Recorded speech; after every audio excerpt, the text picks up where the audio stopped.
Welcome back to 8482 Media. Today I'm going to quickly show you guys how to schedule a reoccurring meeting on Zoom. We don't want to use the Zoom app on the desktop. We want to actually go onto the Zoom webpage because it's a lot simpler to schedule a reoccurring meeting for some reason. So once you log into your Zoom webpage, you're going to be brought to your page, and then we're going to go up right here and click on Schedule. Now, we are going to give this meeting a topic name.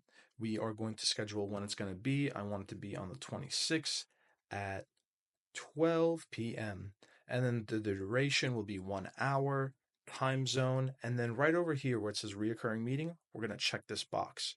And now we're going to be brought to reoccurrence. We're going to reoccur it weekly.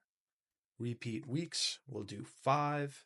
And then it's going to be on a Wednesday. And then that's the end date, right? And so now we will add our attendees.